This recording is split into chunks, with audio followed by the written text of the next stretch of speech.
오늘의 본문을 통해서 하나님께 그리고 사람에게 라는 말씀으로 잠시 은혜를 받기를 원합니다.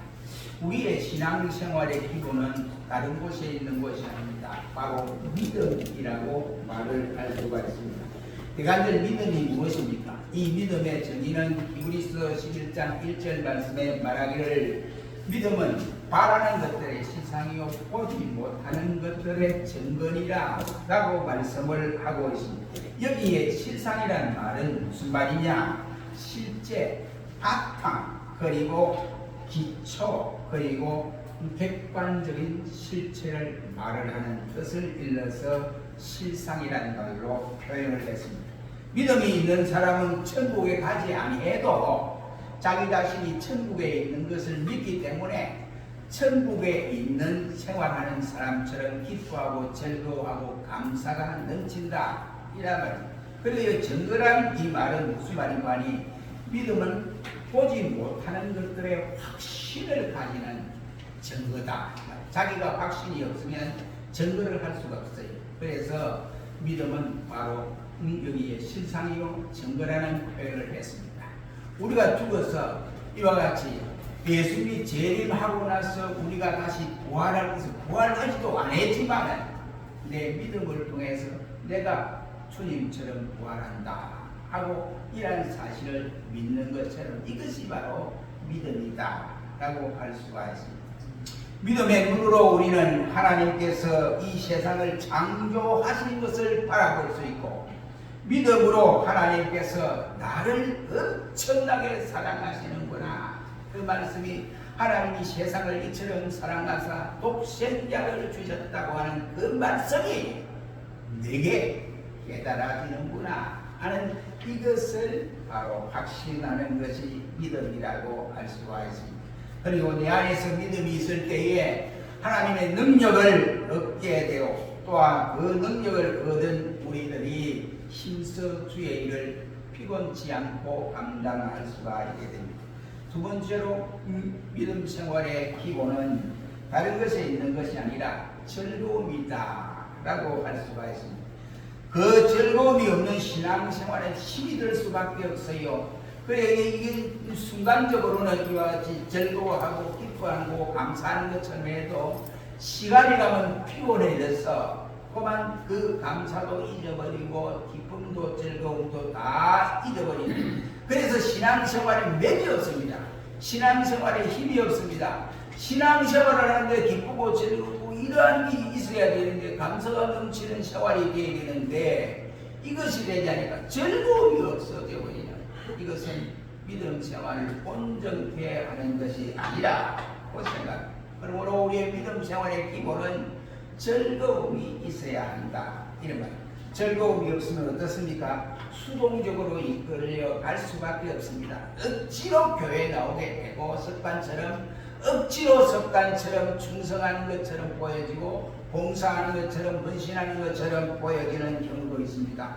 그러나 우리가 그러지 아니하고 자기의 마음속에 십자가의 그 은혜에 젖어서 기쁘고 즐거운 마음으로 감당할 때에 이와 같이 모든 일을 하는 것마다 다른 사람이 볼 때 힘들어 일을 하는구나 이렇게 생각해요.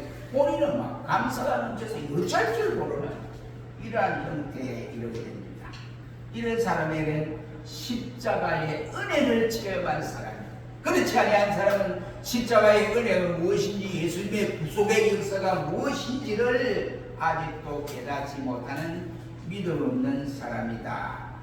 이런 사람이 절대로 즐거움이 일어날 수 없고 이런 사람의 신령 속에 말씀을 통해서 들을 때마다 긍정적인 생각을 할 수가 없습니다.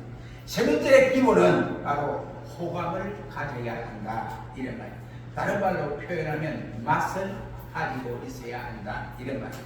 교회에 오고 싶어 해야 되고 충성도 봉사도 헌신도 누가 시킨다고 하는 것이 아니라 자발적으로 하는 것을 하나님은 원하고 또한 기뻐하고 있습니다.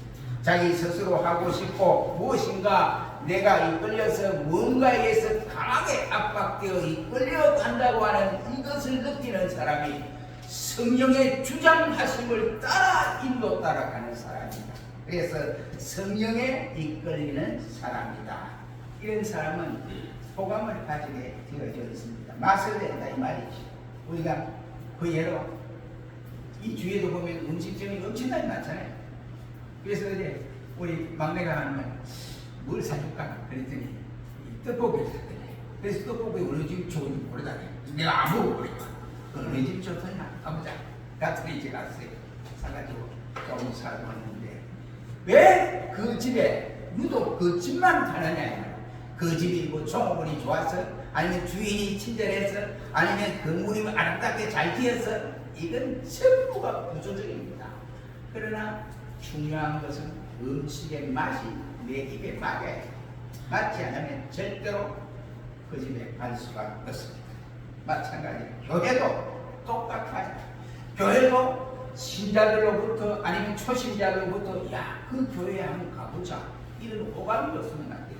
그러면 교회는 그 호감을 가질수록 교회의 맛을 진하게 나타낼 수 있어야 한다라고 생각합니다. 그래서 그 교회가 가고 싶은 교회가 되고 보고 싶은 교회가 되고 은혜와 진리가 충만한 교회가 되어질 때 되어집니다. 다시 말하면 교회도 호감이 있어야 한다 이런 말이에요.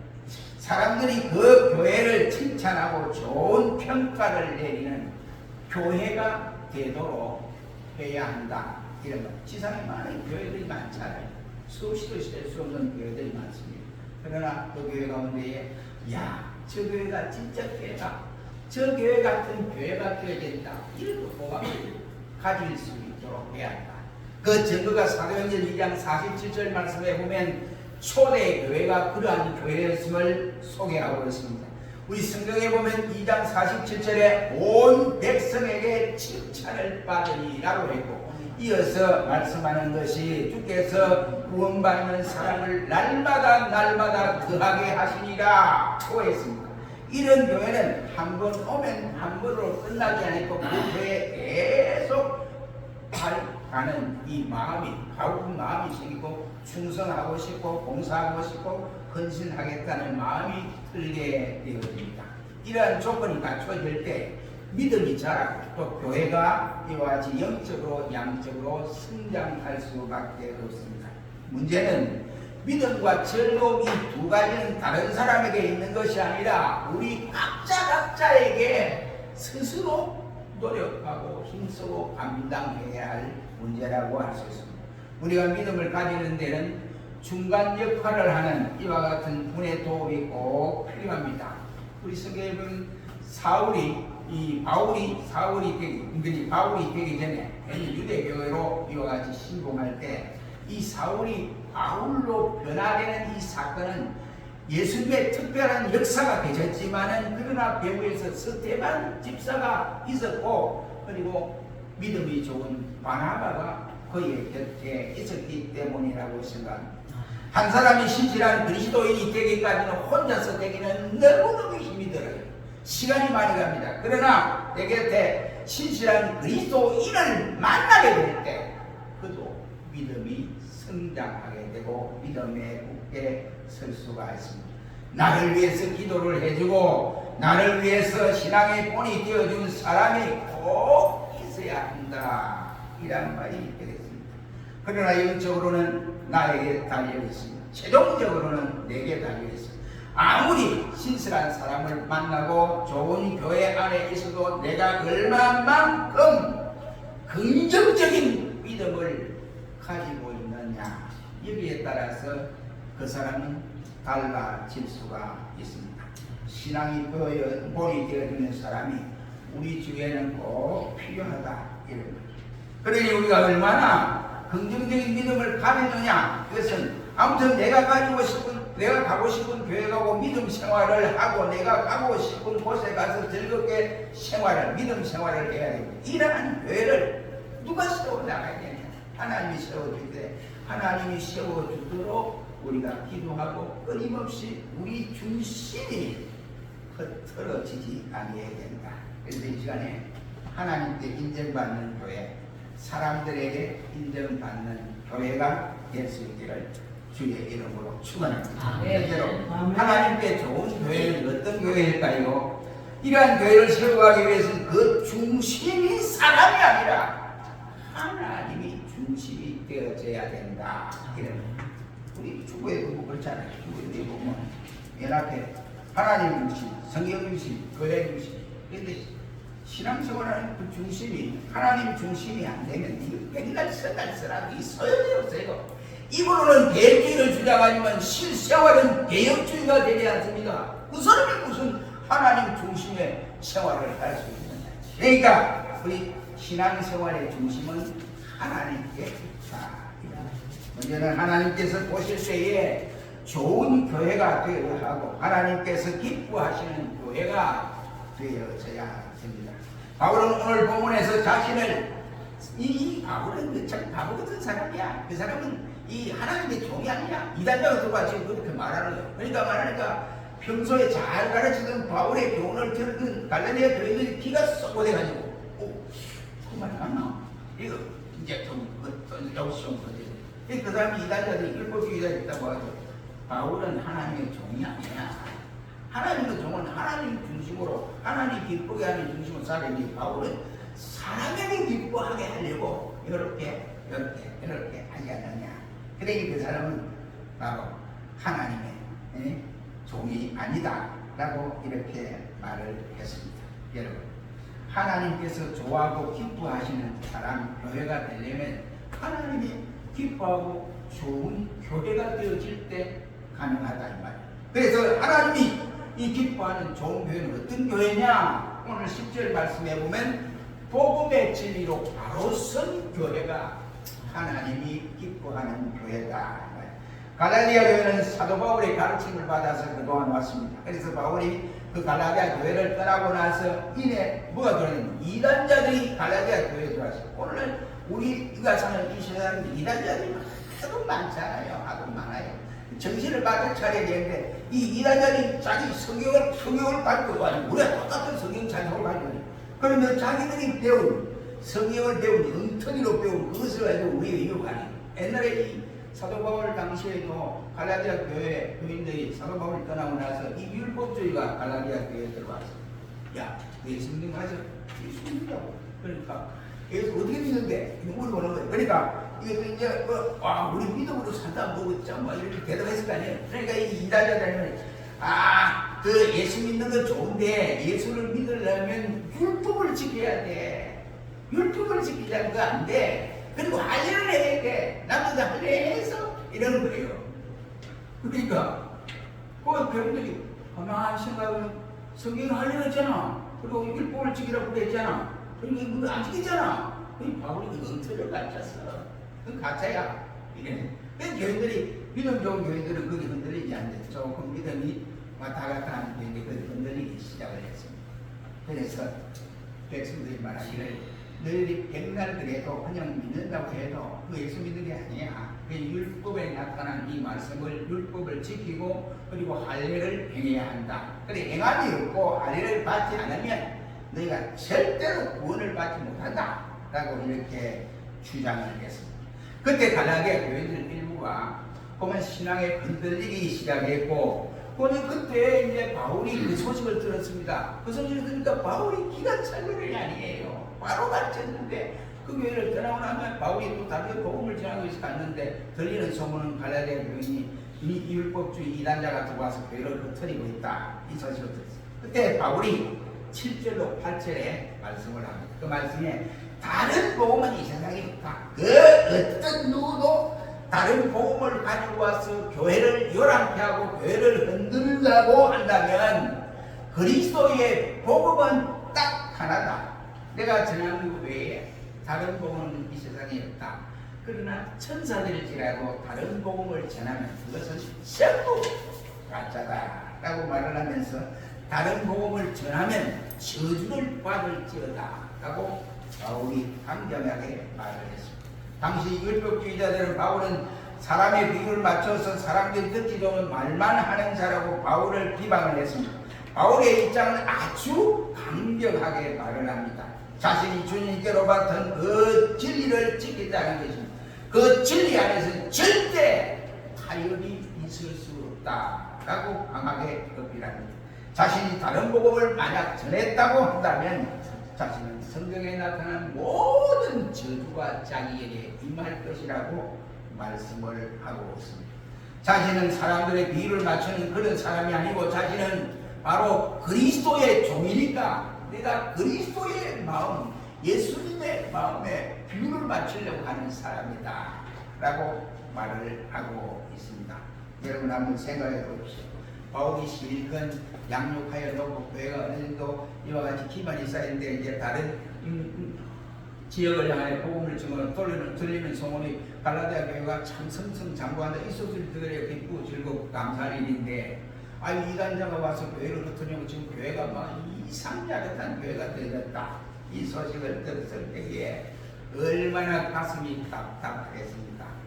어리석도다 갈라디아 교인들이여 하고 바울이 이와 같이 말씀을 하고 있습니다. 내가 예수 그리스도께서 십자가에 못 박힌 것이 너희 눈앞에 확실하게 보이거든 누가 너희를 깨워서 거짓 복음이라고 했느냐 하고 이렇게 강력하게 1절에서 말씀을 합니다. 초대교회가 핍박을 엄청나게 받았어요.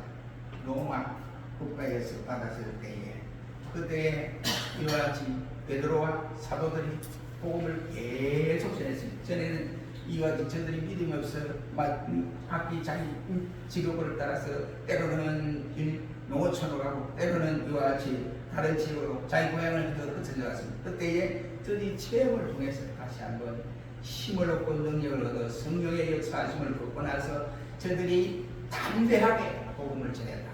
죽든지 살든지 주를 위해 복음을 전하고 살겠다. 이렇게 각오를 하고 복음을 전하고 있습니다. 그런데 여기에 대제사장들이나 이 유대주의자들이 가만히 보니까 야 저것들이 우리 복음 전하지 말라고 그러잖아. 예수 전하지 말라고 그러는데 왜 자꾸 예수 전해? 그래가지고 올라가 공회 예루살렘 공회에 세워놨어.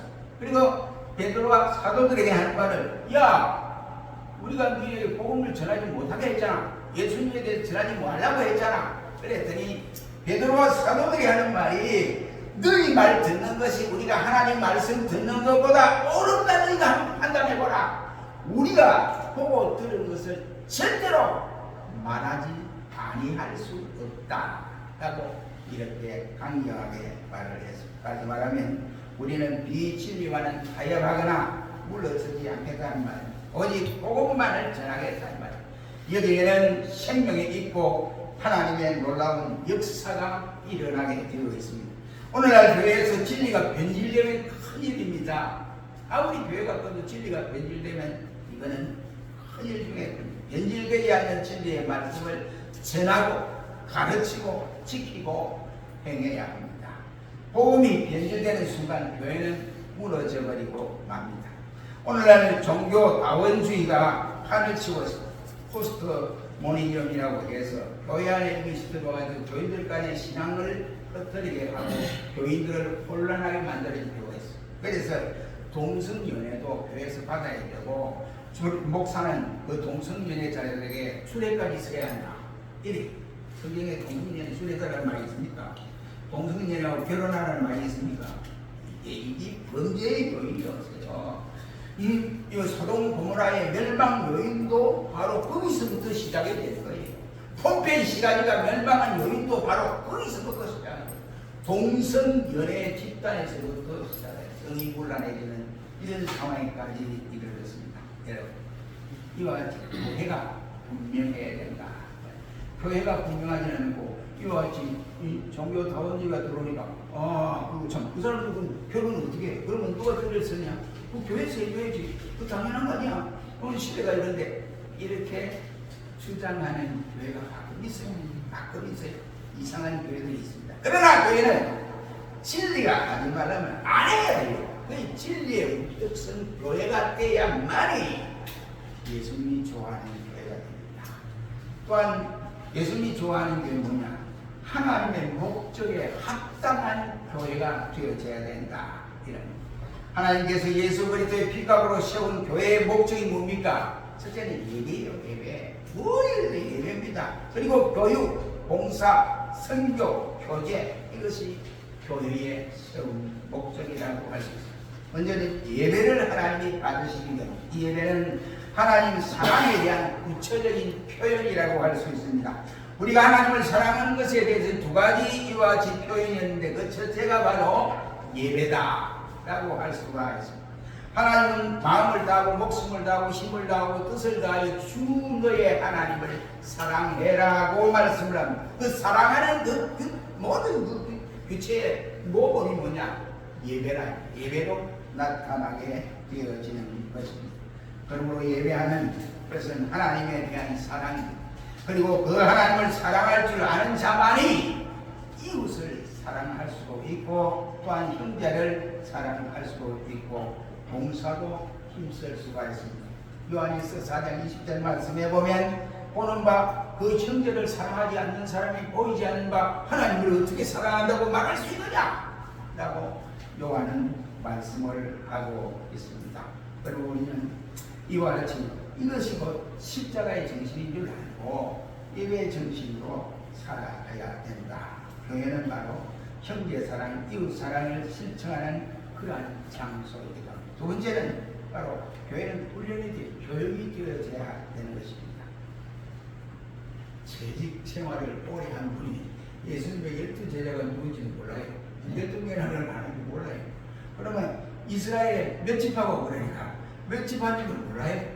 그러니까 교육이 안 돼서 교육이 안 돼서 그런 데까지 이단자들 들어오면 그 사람들 말에 홀랑 넘어가 버리는 이러한 현상이 있습니다. 그래서 교회는 훈련이 되어지는 곳입니다. 선교를 위한 훈련도 되어져야 되고 복음을 전파하는 훈련, 전도 훈련도 되어져야 됩니다. 예수님은 세상 끝날까지 나가 너희는 복음을 전하라고 말씀을 하였습니다. 복음을 전하는 것은 그냥 되는 것이 아니라 교육을 통해서 이루어지고 훈련을 통해서 이루어지는 것입니다. 세 번째는 성도의 교제가 있어야 한다. 교회는 한 가족과 같은 것입니다. 그래서 파벌이 있다든지 장로파, 목사파 뭐 이렇게 있어서는 절대로 안 됩니다. 싸우는 소리가 들리면 안 됩니다. 그것은 뭐 성도가 교제를 할 수 없다는 증거입니다. 그러면 교회는 성도의 온전한 교제가 이루어지는 곳일 때 하나님이 그 교회를 좋아하십니다. 사랑하는 성도 여러분, 우리 이런 교회를 한번 만들어가 보지 않겠습니까?